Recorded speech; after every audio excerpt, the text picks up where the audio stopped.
குக்கரில் ஒரு ஸ்பூன் எண்ணெய் போட்டிருக்கோம்.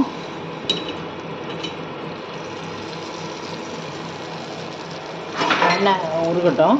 அதுக்குள்ளார நம்ம அதிலே கொஞ்சம் ஒரு ஆனியன் நீட்டாக கட் பண்ணி வச்சுருக்கேன். எல்லாத்தையும் நம்ம கடைசியாக அரைக்க தான் போகிறோம், அதனால் நீட்டாகவே கட் பண்ணிக்கலாம்.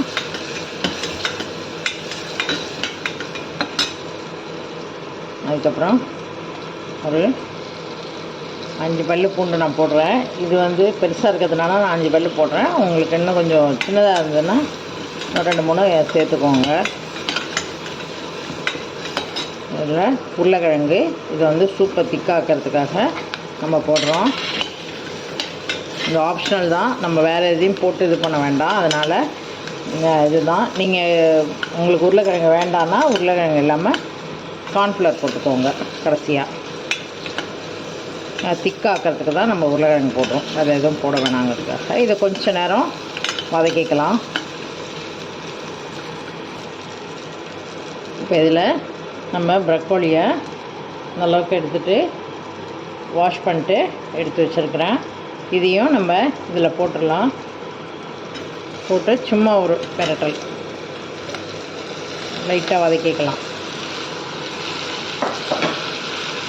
லைட்டாக இதையும் வதக்கிக்கலாம்.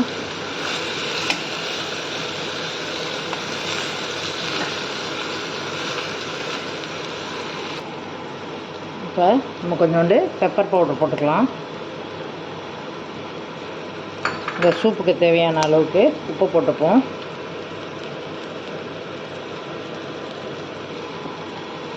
போட்டு கொஞ்சம் தண்ணியை ஊற்றிக்கலாம். ஊற்றி மூடி ஒரு 2 விசில் வர வரைக்கும் பாயில் பண்ணிக்கலாம். நம்ம இப்போ இதை ஓப்பன் பண்ணிடலாம்.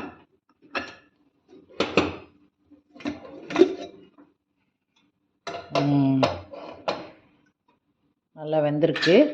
இதை நம்ம மிக்சியில் போட்டு அரைச்சிக்கலாம். இப்போ நம்ம இதை மிக்சியில் போட்டு அரைச்சிக்கலாம்.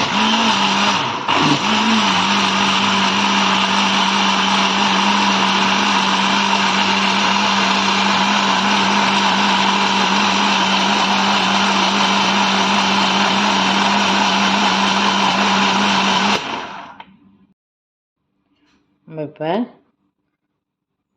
ஒரு பேனில் எந்த அளவுக்கு அரைச்சதை ஊற்றி இன்னும் கொஞ்சம் தண்ணி வேணால் ஆட் பண்ணிக்கலாம். லைட்டாக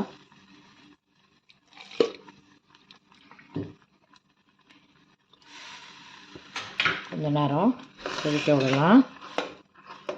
வாவ், சூப்பராக நல்லா க்ரீமியாக இருக்குது. நம்ம வேறு எதுவும் ஆட் பண்ணல, நல்லா க்ரீமியாக இருக்குது.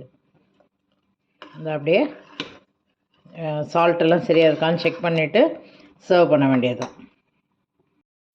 Mom's broccoli soup is ready.